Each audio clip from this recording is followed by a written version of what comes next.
Les gaz à effet de serre, à quoi ça sert? Les gaz à effet de serre sont des composants gazeux présents naturellement dans l'air qui ont la particularité d'absorber et retenir les rayonnements du soleil. Ce sont eux qui sont à l'origine de ce qu'on appelle l'effet de serre, phénomène naturel et indispensable à la vie, puisque c'est lui qui maintient notre planète à une température satisfaisante.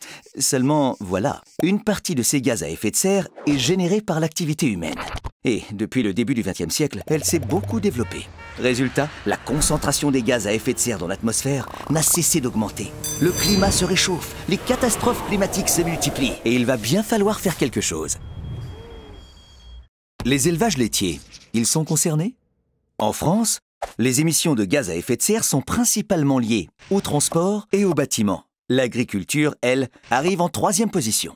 L'élevage laitier, ici, représente 6% des émissions.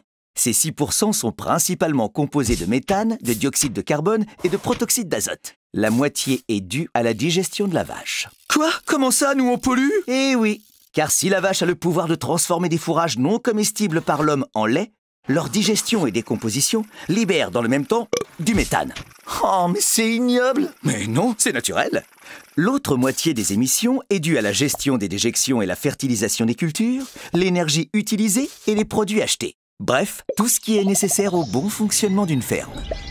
Mais l'avantage de l'élevage laitier, c'est qu'il ne fait pas qu'émettre du carbone. Il en stocke aussi une bonne partie dans les sols de ses haies et prairies. Les éleveurs peuvent ainsi compenser de 5 à 40% leurs émissions. Sans oublier les nombreux autres services rendus par l'élevage à la société. Production d'aliments, maintien de l'emploi, préservation de la biodiversité et entretien des paysages. Alors, même si tout ça relativise quand même pas mal les émissions des élevages laitiers, ça n'empêche pas les éleveurs, qui sont aussi impactés par le changement climatique, de se sentir très concernés. Disons que la nature, c'est un peu notre métier. Les solutions et les leviers, grâce à des éleveurs engagés.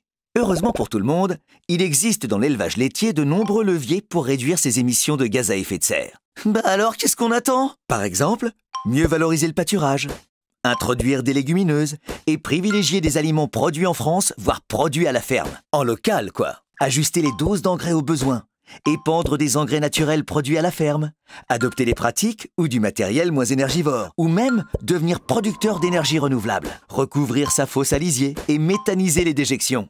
Diminuer, si possible, l'âge au premier vélage. Porter une attention particulière à l'état sanitaire des animaux en prévenant les maladies. Implanter des haies, maintenir les prairies permanentes et allonger la durée des prairies temporaires.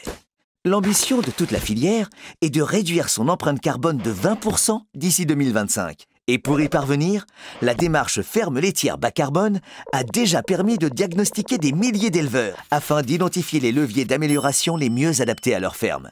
Et avec tous les éleveurs de France, on atteindrait 2 millions de tonnes de CO2 économisées en 10 ans. Alors, on respire, hein? Du méthane? Mais c'est ignoble! Non, mais en fait, ça va. C'est naturel.